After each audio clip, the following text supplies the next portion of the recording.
ಗುಂಡಾ ಶಾಲೆಗೆ ಯಾಕೋ late? Sir, ಅಪ್ಪ ಅಮ್ಮ ಜಗಳ ಮಾಡ್ತಾ ಇದ್ರು. ಅವ್ರು ಜಗಳ ಮಾಡೋದಕ್ಕೂ ನೀನ್ ಲೇಟ್ ಬರೋದಕ್ಕೂ ಏನೋ ಸಂಬಂಧ? ಸರ್, ಅದು ನಂದೊಂದ್ ಚಪ್ಲಿ ಅಪ್ಪನ ಕೈಯಲ್ಲಿತ್ತು, ಇನ್ನೊಂದ್ ಚಪ್ಲಿ ಅಮ್ಮನ ಕೈಯಲ್ಲಿತ್ತು. ಗುಂಡಾ, ನಾನ್ ನಿಂಗೆ 2 ವಾಕ್ಯ ಕೊಡ್ತೀನಿ, ಅದ್ರ ಮಧ್ಯೆ ಇರೋ ವ್ಯತ್ಯಾಸ ಹೇಳ್ಬೇಕು. ಸರಿ ಸರ್. ಮೊದಲನೇದು ಅವನು ಪಾತ್ರೆ ತೊಳೆದನು, ಎರಡನೇದು ಅವನಿಗೆ ಪಾತ್ರೆ ತೊಳಿಬೇಕಾಯ್ತು. ಮೊದಲನೇ ವಾಕ್ಯದಲ್ಲಿ ಅವನ್ಗೆ ಮದ್ವೆ ಆಗಿಲ್ಲ, ಎರಡನೇ ವಾಕ್ಯದಲ್ಲಿ ಅವನ್ಗೆ ಮದ್ವೆ ಆಗಿದೆ ಸರ್. ಗುಂಡಾ, ನಿಮ್ ಮನೇಲಿ ಎಲ್ಲರಿಗಿಂತ ಚಿಕ್ಕವ್ರು ಯಾರು? ಅಪ್ಪ ಸರ್. ಅದ್ ಹೇಗೋ goonda?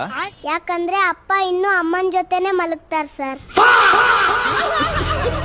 Sir, I am going ಅಂದ್ರೆ ಏನರ್ಥ? ನಾನ್ ಹೋಗ್ತೀನಿ.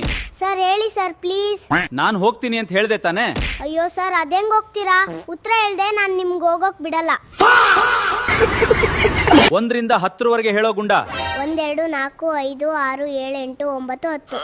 ಆಯ್ತು ಸರ್. 3 ಹೇಳೇ ಇಲ್ವಲ್ಲೋ? 3 ಸತ್ತೋಗಿದೆ ಸರ್. ಯಾರು ಹೇಳಿದ್ದು ನಿನಗೆ? ಬೆಳಿಗ್ಗೆ ಪೇಪರಲ್ಲಿ ಬಂದಿತ್ತು ಸರ್, ರಸ್ತೆ ಅಪಘಾತದಲ್ಲಿ 3 ಸಾವು ಅಂತ.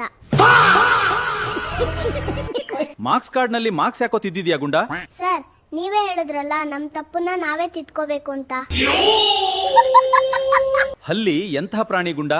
ಸರ್, ಪಾಪ ಹಲ್ಲಿ ಅನ್ನೋದು ಬಡತನದಲ್ಲಿ ಬೆಳೆದಂತ ಒಂದು ಮೊಸಳೆ. ಬಡತನದ ಕಾರಣ ಅದಕ್ಕೆ ಬಾಲ್ಯದಲ್ಲಿ ಬೋನ್ವಿಟಾ ಸಿಕ್ಕಿಲ್ಲ, ಅದಕ್ಕೆ ಅದ್ರ ಬೆಳವಣಿಗೆ ಸರಿಯಾಗಿಲ್ಲ. ನಾಳೆ ಸೂರ್ಯನ ಮೇಲೆ ಪಾಠ ಇದೆ, ಎಲ್ಲರೂ ಬರ್ಬೇಕು. ಇಲ್ಲ ಸರ್, ನನ್ಗೆ ಬರಕ್ಕಾಗಲ್ಲ. ಯಾಕೆ ಬರಕ್ಕಾಗಲ್ಲ ಗುಂಡಾ? ನನ್ನ ಅಮ್ಮ ನನ್ನನ್ನ ಅಷ್ಟು ದೂರ ಎಲ್ಲ ಕಳ್ಸಲ್ಲ ಸರ್.